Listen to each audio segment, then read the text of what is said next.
Welcome to our viewers. Thank you for joining us today. My name is Hoda Mahmoudi. I'm the holder of the Bahá'í Chair for World Peace at the University of Maryland at College Park. And today's lecture is sponsored by the Anti-Black Racism Initiative in the College of Behavioral and Social Sciences and the Critical Race Initiative in the Department of Sociology. I would like to thank Dr. Kate Seaman, who is the Assistant Director at the Bahá'í Chair, for all of her work in coordinating today's event. I also extend a very warm welcome to our guest panelists, Dr. Crystal Marie Fleming and Dr. Victor Ray, who will shortly be introduced to you by Dr. Rashawn Ray. So we have two Rays on this panel today. And Dr. Rashawn Ray will serve as the moderator for today. So let me just go over a few technical matters before we move on. When you join this meeting, you are muted and your camera or your video is turned off. This event is being recorded. Therefore, by participating in this virtual meeting, you acknowledge and consent to your image, likeness, and voice possibly being recorded. You will have the opportunity to submit questions using the Q&A function, and I'm sure that Dr. Rashawn Ray will tell us when that is possible.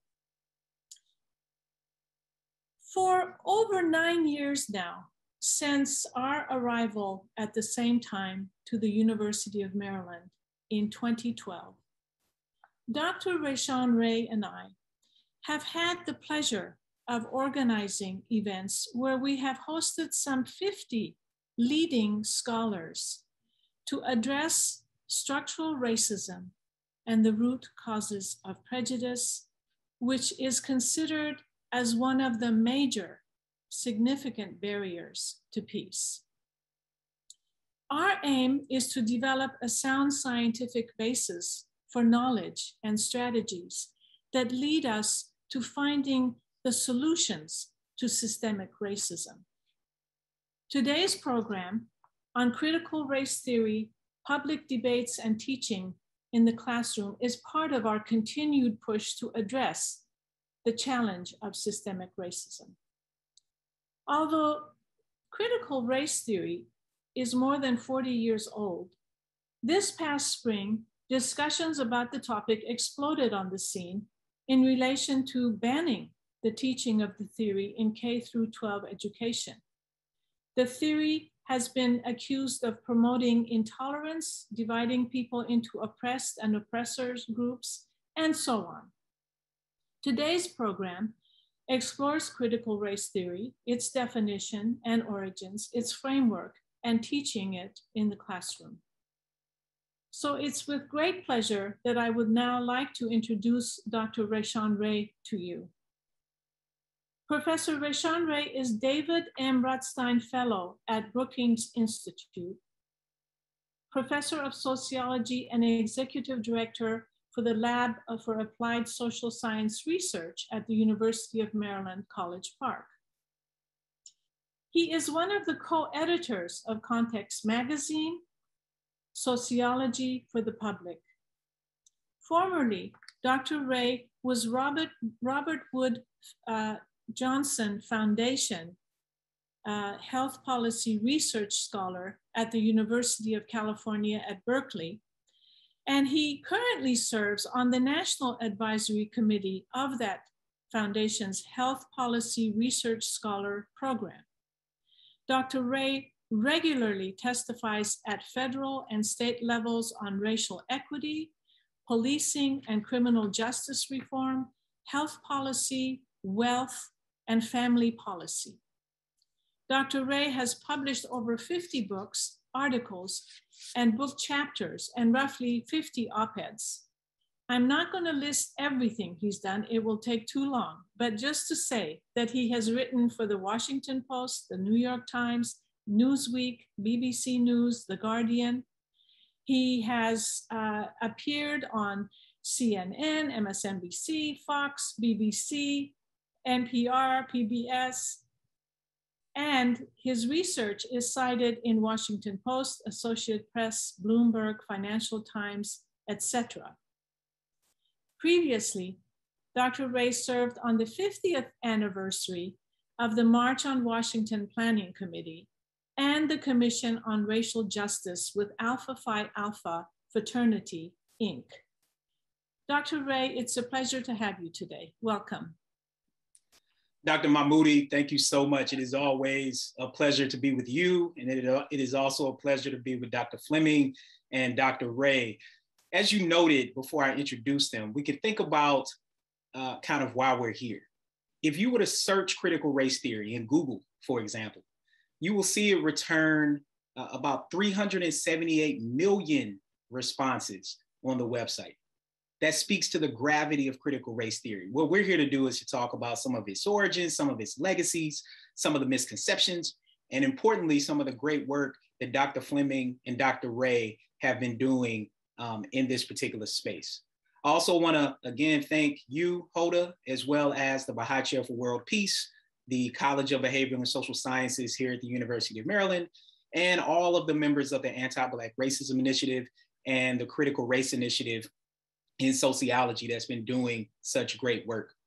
Earlier this year, Alex Gibbons, one of my colleagues at Brookings, and I wrote an article on critical race theory, citing some of the work of the panelists here. And one of the things we noted is that in less than 4 months' time, Fox News had stated critical race theory on its broadcast about 1,300 times in less than 4 months.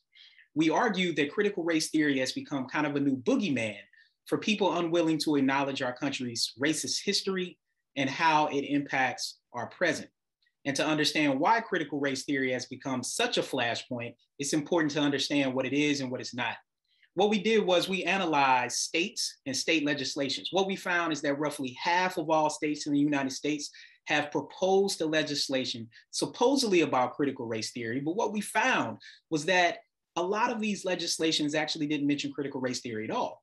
Instead, they seem to talk about concepts that we think people need to learn: race, ethnicity, diversity, inclusion. And we also know that roughly 10 states have actually passed legislation banning diversity-related discussions and conversations in classroom, not just about race, but also about sexism and inclusion. So accordingly, as we get into this, we're gonna have presentations from Dr. Fleming and Dr. Ray. And then we're gonna get into a Q&A. And I hope that the chat or the Q&A function will be quite lively, because I look forward to getting to a series of questions that people have.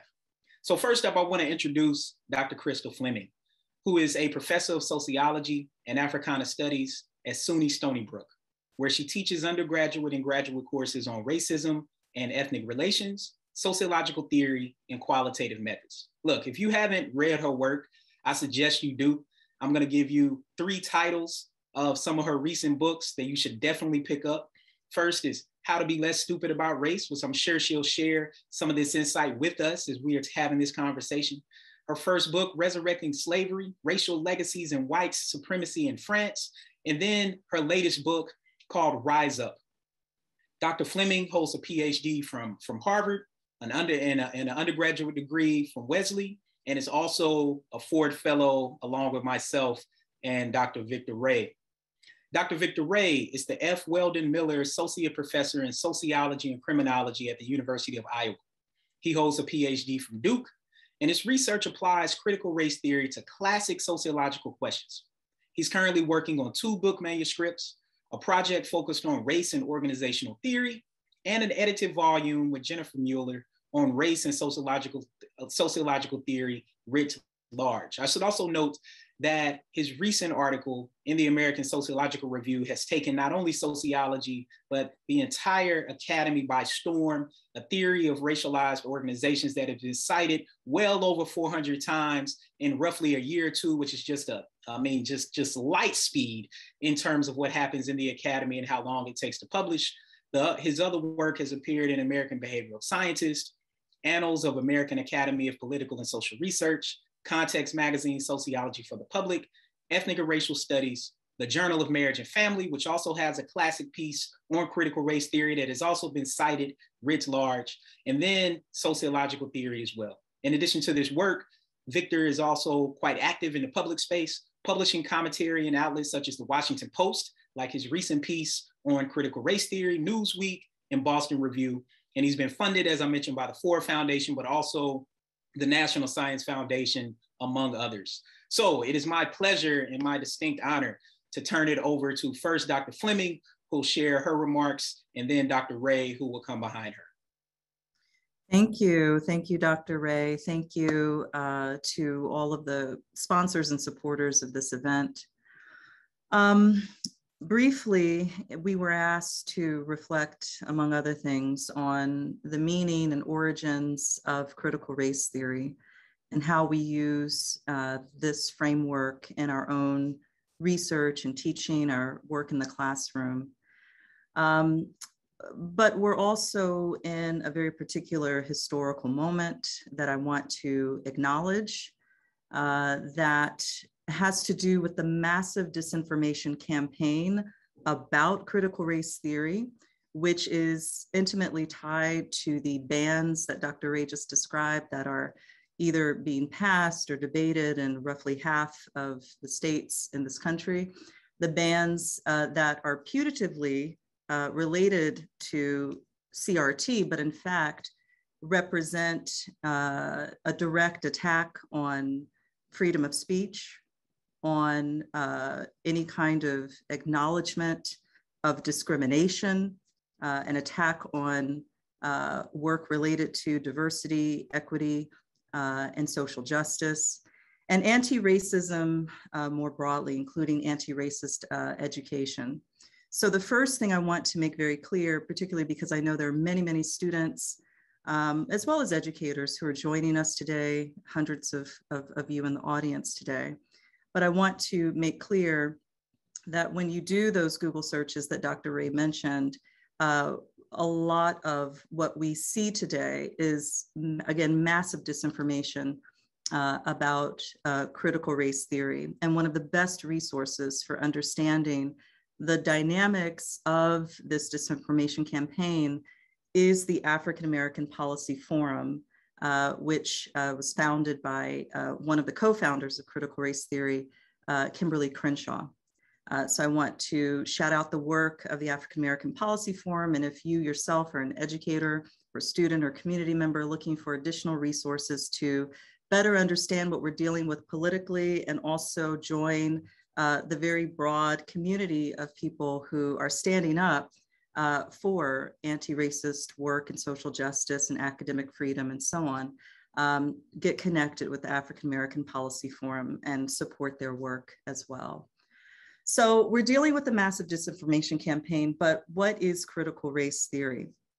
And in providing a very brief overview of this, which I'm sure Dr. Ray, both Dr. Rays will probably address this as well. But I'm also going to share a little bit about my own journey to learning from and incorporating CRT in my scholarship, sort of both in what I do as an academic researcher, but also what I do in the public sphere and in the work that I do as a public educator and scholar. But critical race theory, first of all, is a framework and a set of tools for understanding and dismantling white supremacy and related forms of oppression, but particularly racism and white supremacy. And it comes out of the work of legal scholars and activists, including one of the founders of critical race theory, Derek Bell, who was active in the civil rights movement. But many of the early CRT theorists were actually practically involved in activism and involved in the civil rights movement, and also developed a critique of the civil rights movement. Having been involved in it, many of them became sort of, well, on the one hand, skeptical about the capacity of liberalism and approaches to, incremental reform to actually address the breadth and scope of white supremacy. And in an era, as we sort of get the civil rights legislation of the 1960s, in an era that increasingly came to be sort of labeled colorblind, particularly by white Americans, those veterans of the civil rights movement, again, who had legal expertise, were trying to grapple with, well, what do we do about even being able to name and identify the persistence of white supremacy in our society and in our laws, even after the passage of civil rights acts and legislation. So, these legal scholars began to ask critical questions, I get the word critical here, but critical questions, particularly of other legal theorists and scholars who were less than enthusiastic about addressing white supremacy and the whiteness of legal theory. So it wasn't just about sort of having a critique of society and our laws writ large, but also the academic work that was being done to address civil rights, human rights, equity, justice, and so on. So it really began to germinate sort of again in the midst of and in the wake of the civil rights movement. And you get in the late 70s and into the 80s, again, this increasing kind of resurgence of critique of legal theory. And it's towards the end of the 1980s that we really see the germination of critical race theory as an activist scholarship movement among legal theorists that then over the next decades begins to shape and reshape scholarship in other academic fields beyond the law. So everything from the work of education scholars to philosophers to sociologists like myself and Dr. Ray's, plural. But you get, again, this sort of migration of critical race theory from legal education, where it still is very much embedded, but it over the last decades has then spread into this interdisciplinary body of work that again brings together the social sciences, legal scholarship, and indigenous studies, and just a really lively and robust set of interdisciplinary works. I want to pause here too to acknowledge before sort of ending my initial remarks here, but I want to acknowledge that what I've just described is also really unique to the United States. There is no other nation on the face of the globe that has such a critical mass of critical race-oriented scholars and educators and community members. And that is because of the activist work that has happened here and the unique political circumstances of the predicaments that we find ourselves in the United States.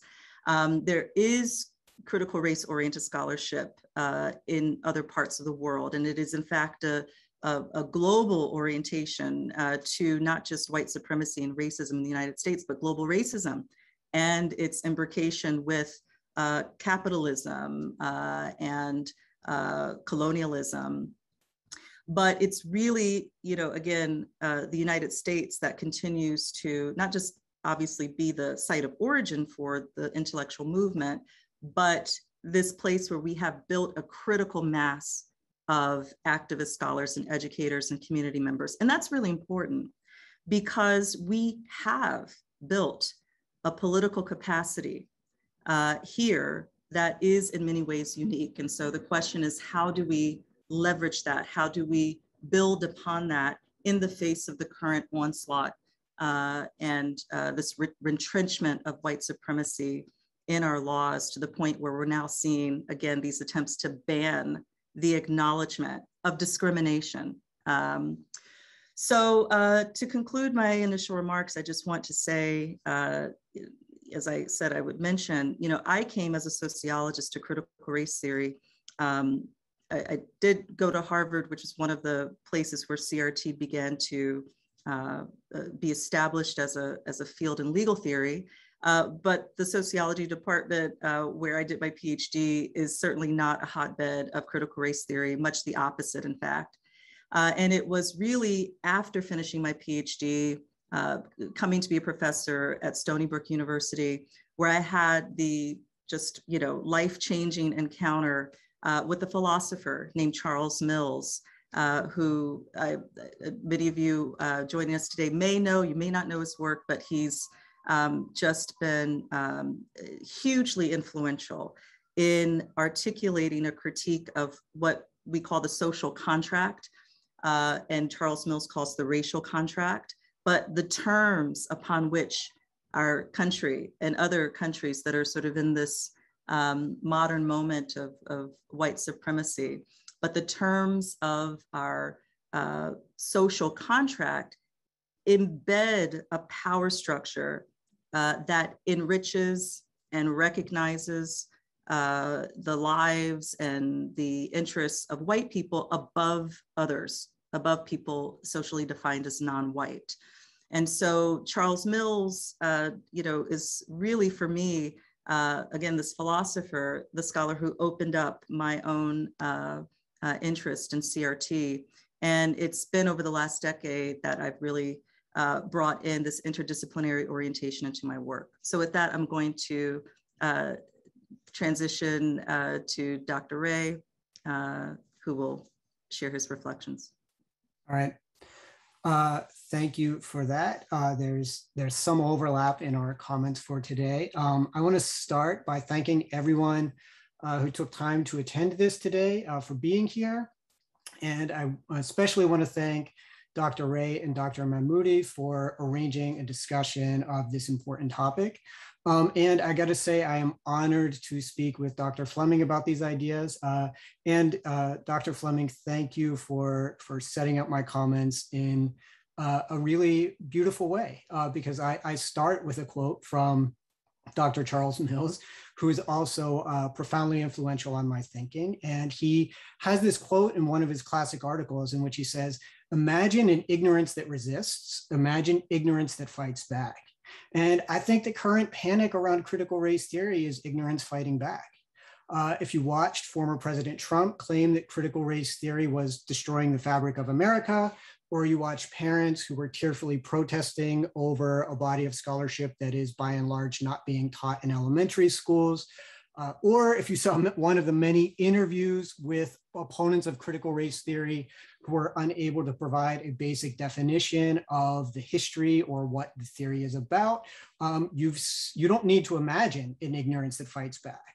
And I would say that ignorance of America's racial history and the causes of contemporary racial inequality are one of the primary weapons in the current attacks on critical race theory. I think it's important to note that just because ignorance is one of the primary weapons, that doesn't mean we don't need to take these attacks seriously. As Dr. Ray and his colleague Alexandra Gibbons pointed out, 8 states have passed anti-critical race theory bills, and nearly 20 others are considering it. And a lot of these laws are targeted at critical race theory, even if they don't mention it. If you talk to the governors or the legislatures who've promoted the bills, they both say it's targeting critical race theory. And as Dr. Fleming pointed out, ideas that they conflate with critical race theory that might have a very different intellectual lineage, ideas like diversity programming or white privilege, right? And I think the goal of these laws is to make talking about the structural basis of racial inequality more difficult. And I think the impact of these laws are being seen in a number of ways, with classes being canceled at some places, conservative groups filing Freedom of Information Act requests about syllabi, targeting of professors and harassment, and a general chilling effect. That is, a law doesn't have to be passed in order to achieve some of its goals if the law scares people enough that they desist from, for instance, talking openly about the facts around racial inequality. I also think as scholars of critical race theory has in some ways been embattled since the start, and that the contemporary attacks on critical race theory are part of a long history of attacks on anti-racist thought generally and Black American political thought in particular, that have long painted these branches of thought as dangerous and un-American. I think that there's never been a structural explanation of racial inequality or a kind of protest of racial inequality that actually the people and guardians of the status quo will approve of, right?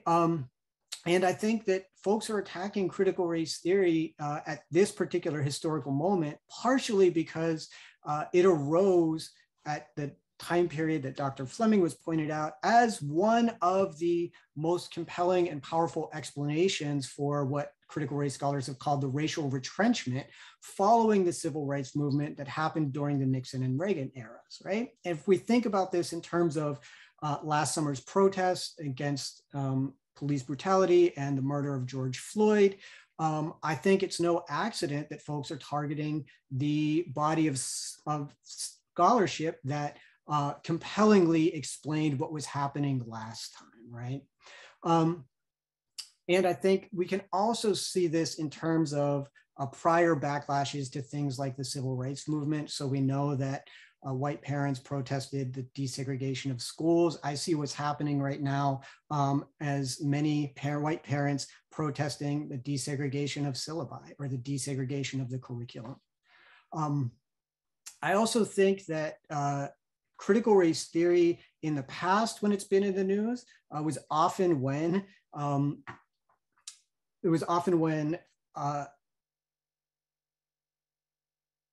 the premise that racism is central to American life is about to be confirmed by public events, right? And so we can think about this then it jumps from sort of academic confines into the mainstream. And this happened during Obama's presidency when the right found an old video of Obama in which he had introduced Derek Bell, one of the founders of critical race theory, as a student at Harvard Law School, and the right tried to paint Obama as a radical because he was introduced Bell.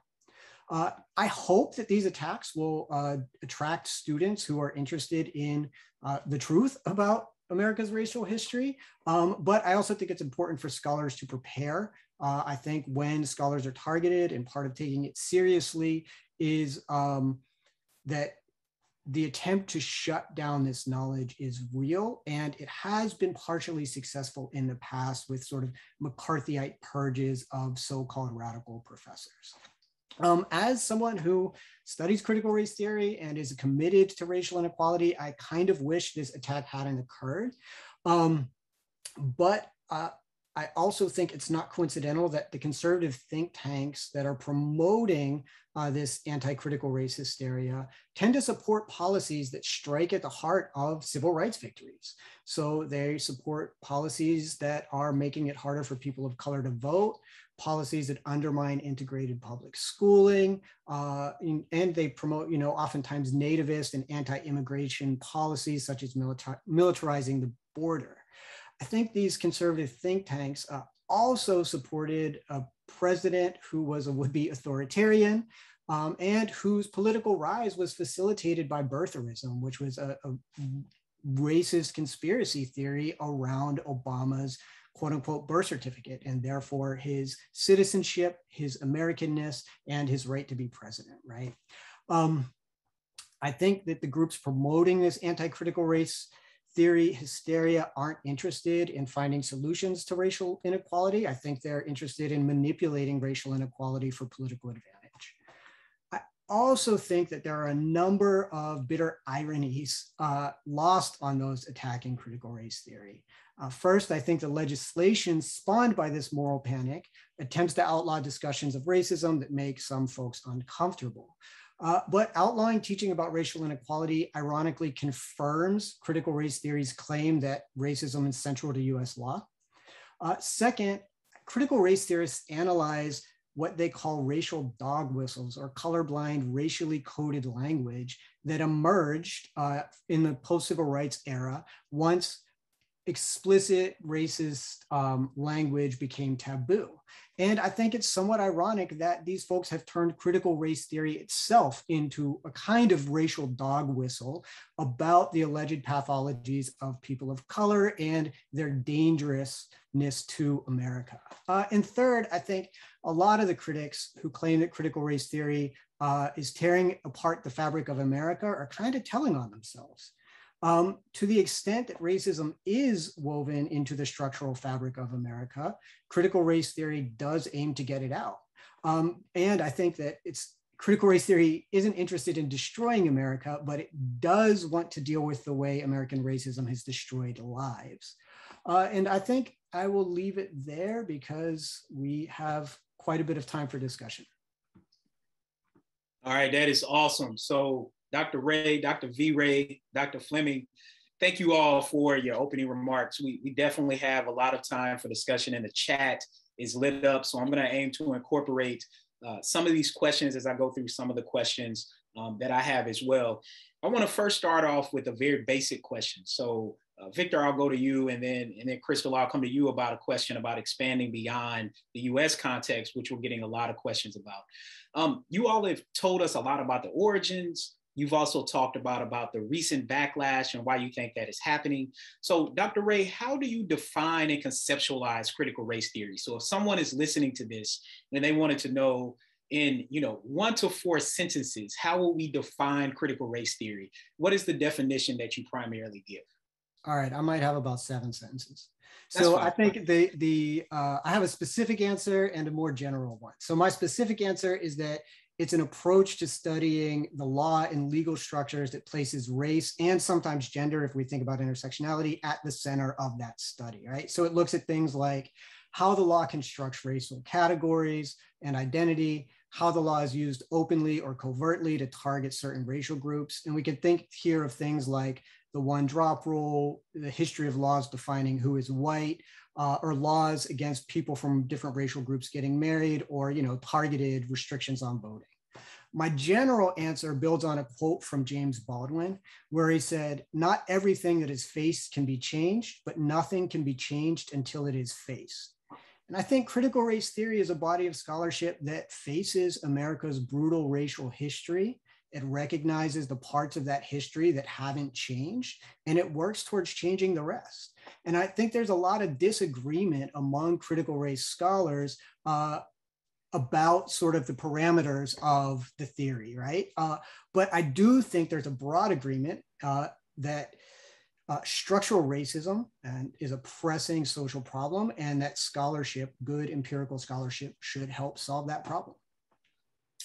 Yeah, we appreciate that. So Dr. Fleming, I want to have you add to this. So we got some questions in the Q&A function from Elijah Doster, as well as Amma, asking about the way that critical race theory operates in other places beyond the United States.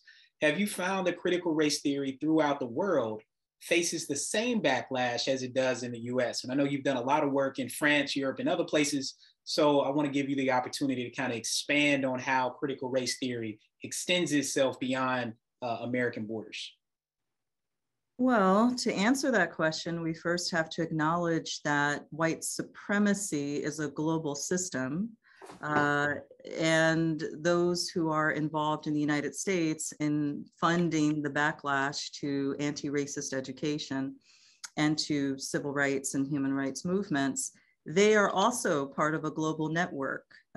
We have seen right-wing leaders from the United States then go to, whether we're talking about Steve Bannon or others, then go to France and other European nations and Western nations writ large in order to build the right-wing white supremacist global movement and to attack anti-racist educators and scholars across the world. So the disinformation campaign that I mentioned at the beginning of this event, it's not just happening in the US. The funders are not just funding this in the US. It is a global backlash. And, to the extent that CRT as an intellectual movement and sort of, network of scholars is still, centered in the US, it's also true that over the last decades, there have been a number of other scholars who are working on critical race work beyond the US. For example, just to take one example, but the work of Alana Linton in Australia, which is a place like the United States that's a settler colony and has historically been a white supremacist society. And there are scholars there that have been working on these issues, addressing white supremacy, colonialism, and the imbrication of those things with gender oppression and patriarchy and capitalism. But yes, again, most CRT scholarship is still, sort of rooted in the US, but even scholars in the US are taking a global approach. In my first book, Resurrecting Slavery, on the legacies of slavery and colonialism and white supremacy in France, that work was taking a global approach to our understanding of systemic racism and white supremacy, alongside others who've done similar things. And I just want to also say about CRT, it's just one approach. It's just, I am a critical race oriented sociologist, but I draw on a number of other frameworks, and that, sort of the existence of other frameworks for analyzing race and racism gets, really obscured in this disinformation campaign about CRT, which conflates everything with CRT. Everything that's critical of racism, white supremacy suddenly becomes CRT, and that's simply not the case. Yeah, thanks for that. And let's continue this conversation. So, Dr. Ray, you wrote in Washington Post recently about this backlash. And of course, we know that Trump has called critical race theory un-American. You had a reaction to this, and you said, quote, "I felt a mixture of humor and dread. I knew it was serious, but it was mindfully funny to watch President Trump denounce and that was when he was president, to watch President Trump denounce an intellectual movement in his garbled and misleading style. I was more worried by a memo from the Office of Management and Budget banning diversity trainings and characterizing critical race theory as un-American propaganda, and an executive order banning racial sensitivity training for federal contractors." You go on to say, "I find the president's caricature of the scholarship unrecognizable. Critical race theory arose to explain why structural racism endures. Given the racial conflicts roiling American politics, scholarly analysis of the causes and consequences of racial inequality may be more important now than its inception." I'm wondering, can you expand on your reaction to Trump's statements and some of the rolling back of inclusiveness and diversity, and how you see critical race theory playing a role in the January 6th insurrection, as well as the way you see critical race theory playing a role in police responses and how they differ, say, between Black Lives Matter protests and white nationalist protests. So I know that's a lot, but take part of it as you see fit. I think it's more about how we see these events and what critical race theory might tell us about it. Sure. So I think my reaction to Trump's executive order when he came out and said, critical race theory was destroying the fabric of America, I was driven by a couple of things. One, and this is a sort of old trick of sort of, I would say, racist movements, is that the idea that pointing out racism or pointing out racial inequality is worse than the actual racism that's happening, right? And so even before announcing his candidacy, Trump was campaigning on birtherism. He announced his candidacy by denigrating Mexicans. As I was thinking about an answer to this question, I realized that we could spend this entire talk talking about Trump's racial hostility over the course of his candidacy and the 4 years he was president, right? And so I think his idea that critical race theory is the problem, it inverts reality, right? It critiqued every single one of these actions to say that, and then he turns around and says, it's not actually me using or marshaling racist rhetoric for political gain that's the problem. It's these folks who spent decades pointing out how harmful that is to the body politic, right? Second, it was clear from the start, as I think both Dr. Fleming and I have touched on, that this was used not about critical race theory, but really any idea about race and racism that made some people uncomfortable. They were saying that's critical race theory, right? White fragility is critical race theory. Ibram Kendi's book is critical race theory, when these scholars themselves say we're not critical race theorists, right? And so so there was this conflation, and then there was a conflation or use of ideas like diversity that critical race theorists have critiqued from the very beginning, right? So like Derek Bell, looking at the, what is the famous decision, right? The Powell decision on diversity in higher ed, immediately critiqued it to say, look, this is taking away from the rationale of racial redress that was at the center of affirmative action policy, or we can think even bigger policies around things like reparations. So critical race theorists, as Dr. Fleming pointed out, were critiquing this kind of liberalism too. It wasn't just a critique of conservative, it was a critique of the sort of right-left consensus on race and racism that critical race theorists were saying this is misguided, right? So there were those kinds of things, and then finally, I was pushing back against the idea that the president and his coalition were in any way interested in racial equality, right? So the idea that President Trump, or again, the larger coalition of folks that he was working with, were doing this because they were against racial divisiveness was laughable on its face. So well, I'll stop there. You wanted me to talk about policing and- go ahead, and then I'll bring in Dr. Fleming. Go ahead. Well, I'll just say this about policing. I mean, I think, I think a critical race point about policing that I've been thinking about a lot has to deal with sort of the public perception. So the public perception of policing that has been changed because of cell phone videos and social media. And critical race theory's long-standing argument that it's not the perpetrators of racial inequality who should get to define it, but the people experiencing racial inequality, right? So the focus on narrative, or what some folks call the unique voice of color thesis.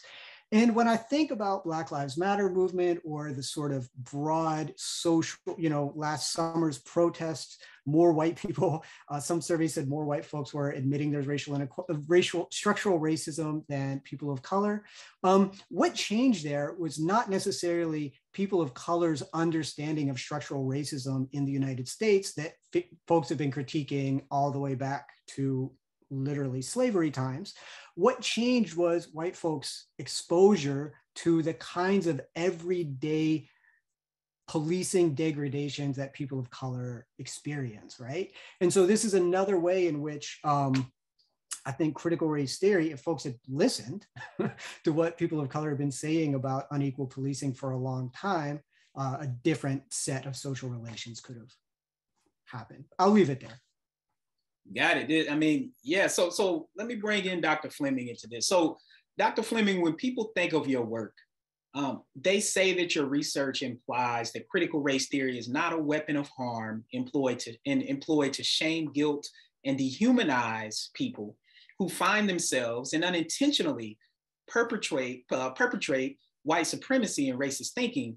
It is first and foremost a service tool, a framework that enlightens and empowers those suffering under racial oppression to help them build a more just and beneficial society. You have a book, as I noted earlier, called How to Be Less Stupid About Race. How can scholars ensure that the way their research and theoretical frameworks are meant to be interpreted actually get interpreted that way? And accordingly, maybe a more direct question comes from Sarah Blau, who asks, what would you say to parents? Can you please discuss what the best way is to convince parents to approve of including critical race theory in syllabi and curricula? What's the best way to go about convincing people that this is an important subject to include?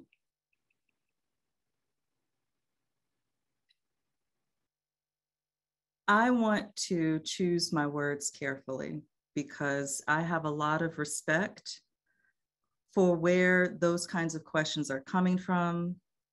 I did indeed write a book called How to Be Less Stupid About Race. And I have a book that's coming out in a few weeks for young people, Rise Up, How You Can Join the Fight Against White Supremacy. So part of what I do is to try to find a way to sort of explain anti-racism one-on-one to people who are still searching for reasons and justifications. Why should we care? But I also have to keep it 100% right now, because I think that there is a kind of respectability politics that sometimes can get embedded in these conversations unintentionally or not. And I want to breach that for a moment, because I am enraged that we are having this kind of discussion. What do we have to do to convince parents that anti-racism is important? What do we have to do to convince people that we should have?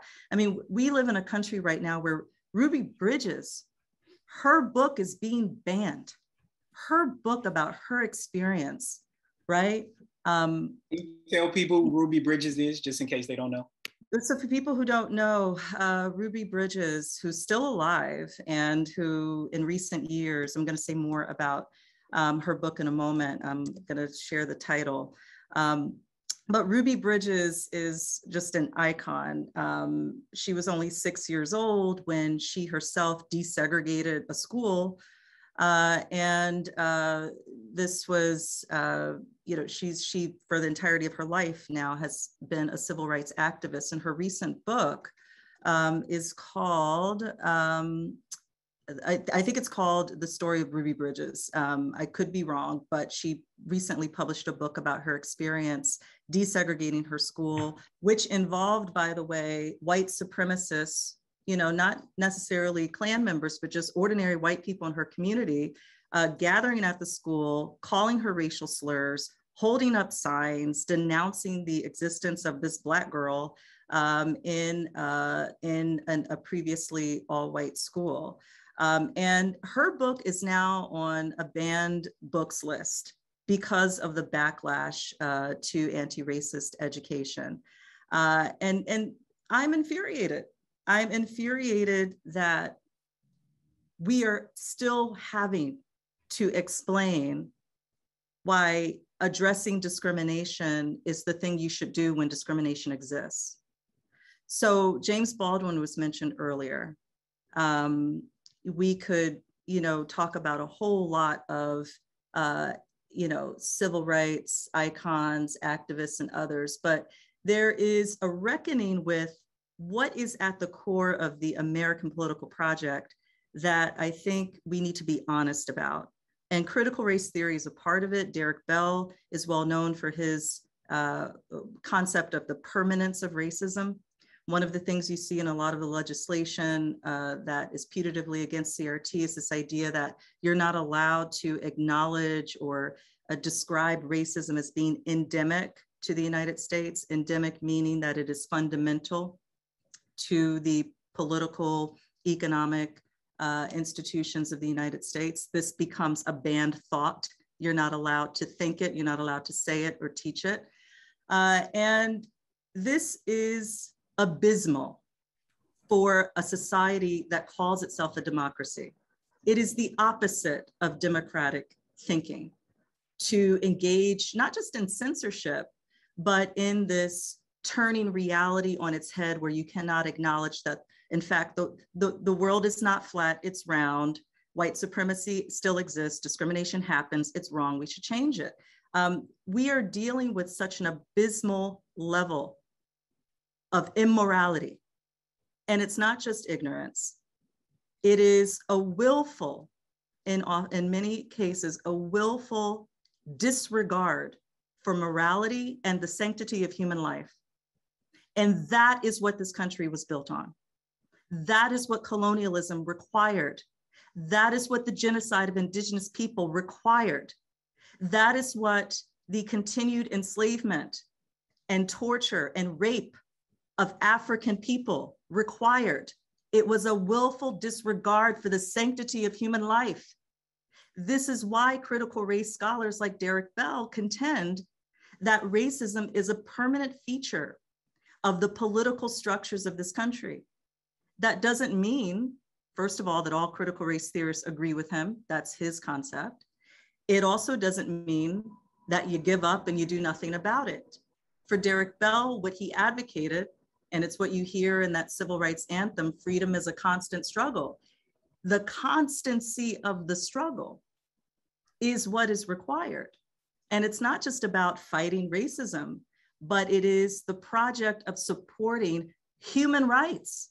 That work never ends. And one of the worst things we have seen in this so-called post-civil rights era is the self-congratulation that is all over our society. We've made it. We've gotten over XYZ. We've gotten over McCarthyism. Obviously, we haven't.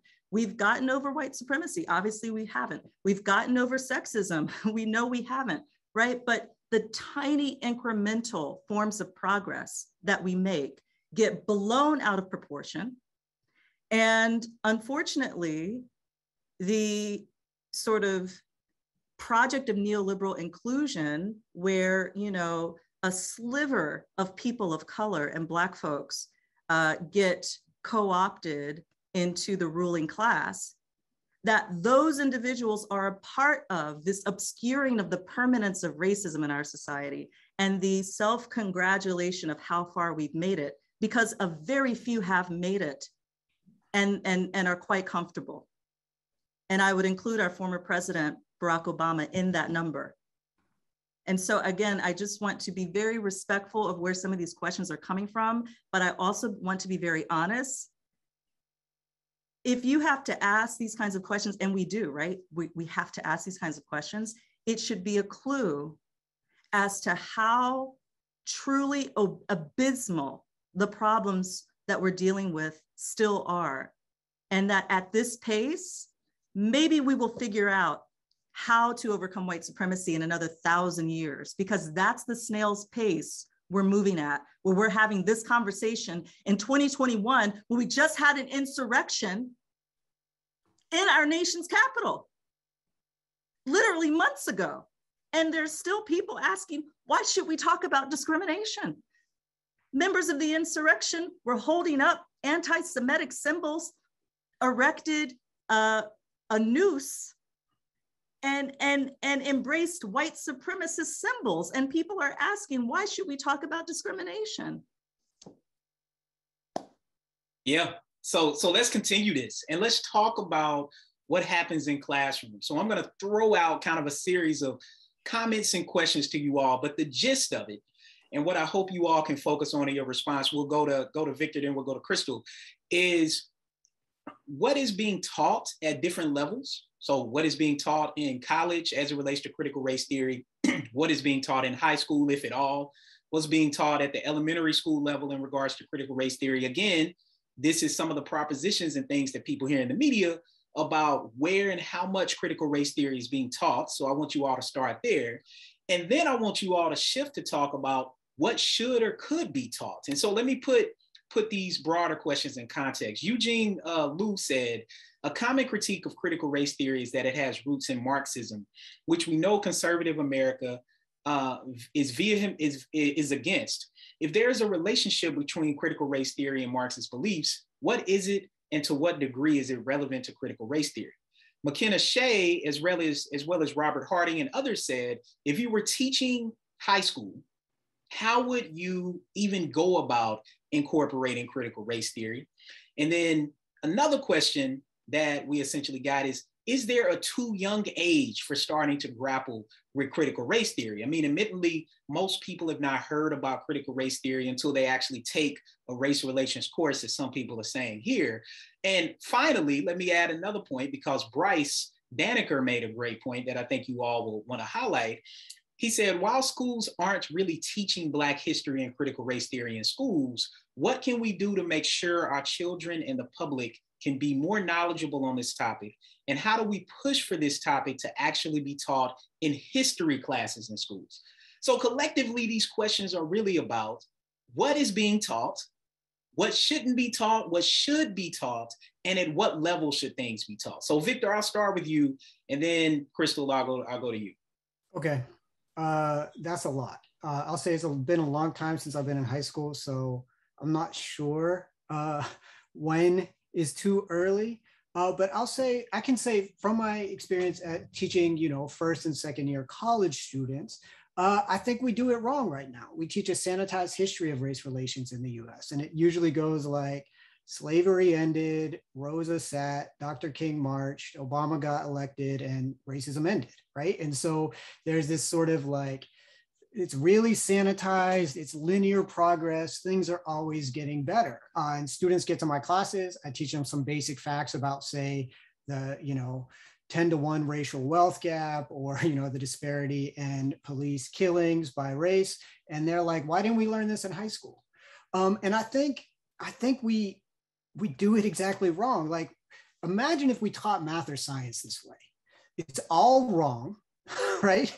We're not teaching the basic facts until we think you're old enough to handle it, right? And then we have to spend all this time reconstructing and repairing all of the wrong nonsense that we've taught you up to here, right? Like, it is not, it's an inability to do what Baldwin said, and that's face it squarely, right? We refuse to face it squarely. And I also think, James Lowen, who is an amazing sociologist who recently passed, I sometimes teach some of his chapters on early Native Americans and colonialism. And, he has this point that he makes in his book, his brilliant book, Lies My Teacher Told Me. It's like, we teach the sanitized history, and then we wonder why students aren't interested in history, when the real history of conflict and victories and defeats is like Game of Thrones. Like, it's much more engrossing and interesting and can draw students in rather than this sort of like fairy tale version that we tell, right? As far as who's too young, I have a lot of feelings about this. I have a 9-year-old, and I think a lot about this. One day when he was about 4 or 5, and I feel bad because both his parents are sociologists, but I was taking him to daycare, and out of the blue, he just says, I think I might have told you this before, Rashawn, but he says to me, Dad, why did the police kill Freddie Gray?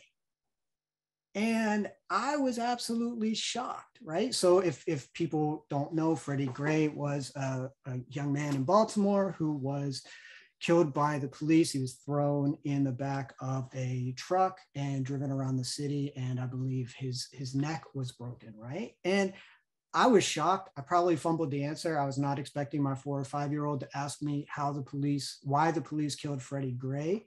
But, he wasn't too young to understand that a profound injustice had occurred. And I think kids are, if you're ever around little kids, they are obsessed with fairness, right? I think they would be very receptive to ideas around inequality based on ascriptive characteristics like race and gender. And I actually think that's what folks are so afraid of. I think they know that if you teach kids basic facts about the US racial history, those kids are smart enough to say, this is unfair and we should do something about it. And if I have a kid, if your kid ever sits in judgment on you and your kid is right, that's a very uncomfortable feeling, right? And I think most parents who are willing to admit that to themselves have been in that situation. And so I think, we don't give kids at all levels enough credit for what they understand and what they're capable of grappling with and how they're capable of seeing the world and how we interact and act in that world. Yeah, most definitely. Look, I have my oldest is turning 11 Saturday, and the types of things that kids say at 4, 5, 6 and on up, and the inability as a parent to respond in that moment, even being a sociologist and a professor, I know it's extremely difficult for others. One thing that we always do in our house, we hear the question, we acknowledge it, and then we say, give us time to think of a really good answer that warrants a response to that really good question. And we take the time to talk, think about it, do research, and then we come back and sit down at the table or on the couch, and then we have that conversation that they want to have, that they are now mature enough, that the world is imprinting on them. Because if we don't do that, someone else will have that conversation with them, whether that be YouTube or somebody on Roblox or Minecraft and the like. But Dr. Fleming, let's bring you in about how do we think about what is being taught in different spaces and what should be taught in regards to college level, high school level, and elementary school? Well, yes, I've thought a lot about this, not as a parent, but as someone who's spent the last couple of years writing a book for young people. So the book I mentioned, Rise Up, is for, I guess it's my YA debut. So it's for teens. And this came in part out of, lots of people asking me, parents, educators, and others, well, okay, I'm educating myself about racism and white supremacy, but what do I do for my child, or what do we do in the classroom? And so just a few things I want to say to contextualize my answer, because I think before you start to even think about, well, who should be taught, who shouldn't be taught, how do syllabi need to change? First, we need a baseline understanding that knowledge and education are political inherently. They are inherently political. What do I mean by that? I mean that it is a question of power.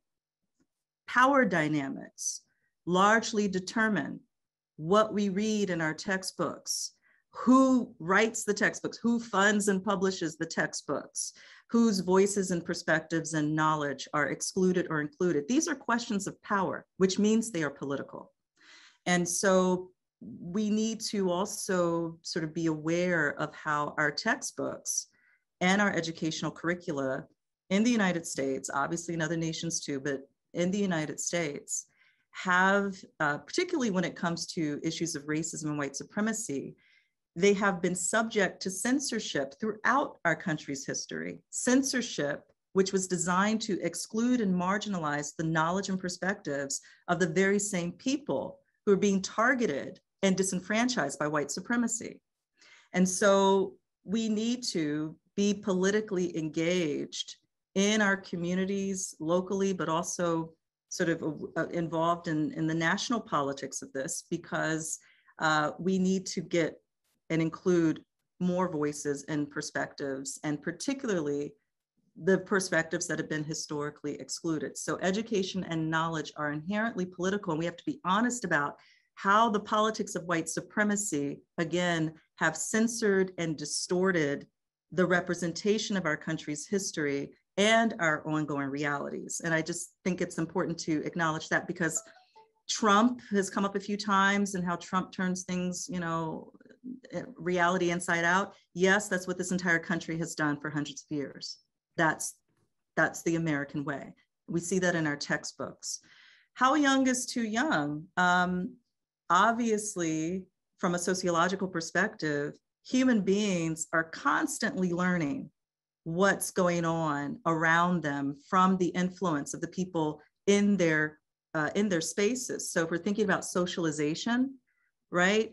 We know research has shown that, of course, babies aren't born with ideas about race and racial difference, but infants, by virtue of being raised by humans who do have ideas about race and racial difference, infants recognize racial in-groups and out-groups.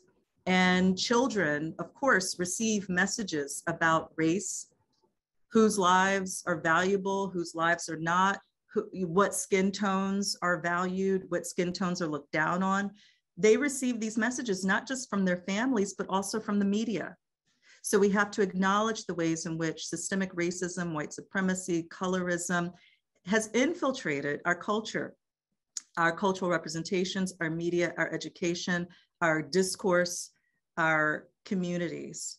So in many ways, and this is part of what I acknowledge and address in Rise Up, young people are already getting these messages. And the problem is a lot of the messages are racist. And so in terms of education, what we need to do, and I love what Dr. Ray was saying about, what if we, taught math this way? It would be absurd. You have to teach the basics. And I think the last thing I would say is, it's not for me just about, CRT. Again, it's anti-racist education. And part of anti-racist education, in fact, I think the greater part of it, it's not just teaching the history of racism. It's teaching the history of anti-racism. It's teaching the history of resistance. It's teaching the history of rebellion. It's teaching that there have been, of course, the work, the greater part of the work has been shouldered by Indigenous people, Black people, and people of color who have been targeted by white supremacy.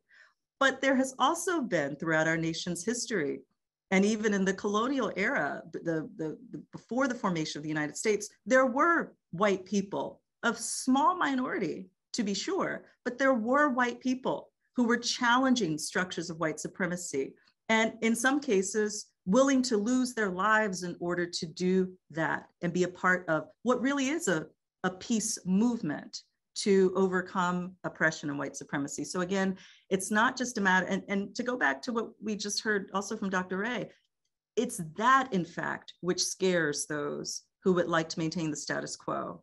It's not just about learning the history of racism and learning that racism is wrong. It's also learning that, you know what, the resistance movement, the collective action that is necessary, it's been going on, it's still going on. And we all have a role to play as change agents, including young people. Yeah, so I'm gonna try to get to two more questions, then I'll bring Dr. Mahmoudi up to close us out. So part of one of the things that people have been asking, Angelina, Adelaide, Dr. Les, Andrist, part of what they've been talking about, and Victor, I'm gonna kick this question to you, is that oftentimes, and we've talked about it a little bit before, Dr. Fleming did, but part of what happens is that at times white people can feel attacked or they can feel forced by this point. And so what suggestions would you give for addressing the ignorance within certain communities? And part of this is couched in a really good question from Dr. Andrist, who says that, look, there's a huge disconnect between critical race theories and those who are part of the backlash against critical race theory. And although critical race theory scholars or those who teach it or use that framework in some way are invested in the analysis for how racism operates and sustains itself, the white supremacist backlash to that rarely engages those academic analyses head on. Instead, what they're actually doing, they are talking directly to non-academic majorities, not academics. What's the implications of this disconnect? And accordingly, how do you respond to those who think that supposedly by focusing on the laws, that one day this will reverse and actually lead to oppression in the opposite way? Because of course, these are some of the things that people are saying. I know that's loaded. I know you don't have a lot of time to respond to it. No, I'll be quick with this. So, you know, in my work, I actually feel like, and I think there's good social psych research on this, there's a group of people I'm never going to reach, and I'm not talking to them. And then there's a group of good faith people who are confused and have questions, and they are also part of the public that these folks are speaking to. And that's who I try to speak and write to, right? I try and do my academic work for academic journals, and I try and do my public work for folks of good faith who are genuinely interested and haven't heard about critical race theory before, right? So I said early in my opening remarks, I do think that this is not the opportunity I would have liked, but a kind of opportunity nonetheless for those of us who engage these questions and are interested in solving racial inequalities to speak to the public, right? And I think we should take advantage of that opportunity.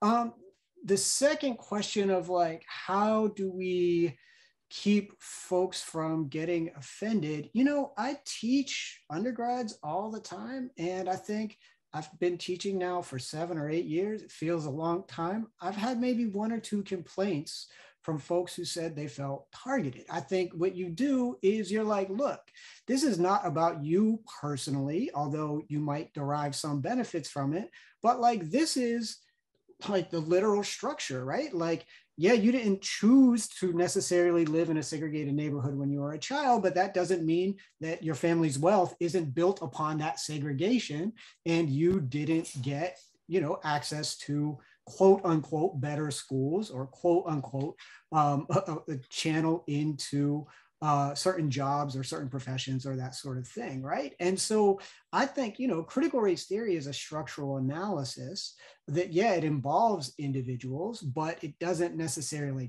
target individuals. Yeah. So Dr. Fleming, I'm going to end with you. We got some questions from Ariel Knapp, from Ella Sherman, and Thaddeus Thomas, who want to say, where is critical race theory going in the next 5 to 10 years? And more importantly, to Ella's point, what about those who want to fight for racial equity? I mean, obviously this is Rise Up, and Thaddeus talked about reparations. Is that part of the discussion? So moving forward, what does the future look like, particularly for those who want to be part of the movement for racial equity? Thank you for those questions, because I hope it will allow us to end on a note of solidarity. And where do we go from here, and what does the future look like? Well, that depends on what we do in our collective action. CRT, as you were hearing from Dr. Ray, is a structural analysis, and it's not just about having a structural account of what's happening in our history, et cetera. It's a structural account of where we go and what we do about it. It means that the work of anti-racism can't be just what you do as an individual. It has to be in community and solidarity with others, in your local community, but also, of course, at a broader level. And so I would say, you know, at this point, we have a whole lot of resources that are really easy to find. And at the end of the day, it's about what you, in community with others, are willing to do in terms of your everyday commitment and your willingness to acknowledge that there are no quick fixes. And so we're at a very tenuous moment. I have no idea what's going to happen. Anything could pop off in these United States, and literally anything could happen. But if there's anything that gives me hope, and I do love the work of Mariam Kaba, who I try to quote as often as I can, but she's well known for many things as an abolitionist, but one of them is her quote, "Hope is a discipline." And I think part of what we can do to maintain and sustain our hope in the face of uncertainty and continued oppression is to build solidarity in our communities with others who share the value of human life, the value of acknowledging our interdependence, and the value of standing up to acknowledge the wrongs and to correct them. And I just want to also give a shout out to the work of Ida B. Wells, because even before James Baldwin, Ida B. Wells was out here saying that the way to right wrongs is to turn the light of truth upon them. And that's what we aim to do in not just CRT, but in anti-racist work more broadly. It is a phenomenal place to end. You two are spectacular. I want to have Dr. Mahmoudi come back up to see if she has any closing remarks. I just want to say thanks to you two, thanks to the organizers, thanks to everyone who came out for this event. Clearly, based on the number of people that have been here and the questions in the chat, wish we could have gotten to all of them, but I think we did a decent job getting to a group of them that clearly people wanted and needed to have this important conversation. Dr. Mahmoudi? Thank you so much. Dr. Ray and Dr. Victor Ray and Dr. Marie Fleming, thank you so much for your insightful, helpful comments, and especially on the note that Dr. Fleming ended all this, one of solidarity, one of working as much as we can together to try to, keep the focus on something that is not going to take a short time to resolve. It will take a long time, and I think we know from all these sources that have been mentioned to us today, the books and the people that have been spoken about, this takes discipline, this takes focus, and it takes time. And I think all of us who are, committed to getting a form of racism, this structural racism that has its grip on this country, that we really need to keep our minds focused on this. So I really thank both of you for your very helpful comments. And of course, to Dr. Rashawn Ray, always for such an excellent moderating and for your own comments about what we should be thinking about and doing.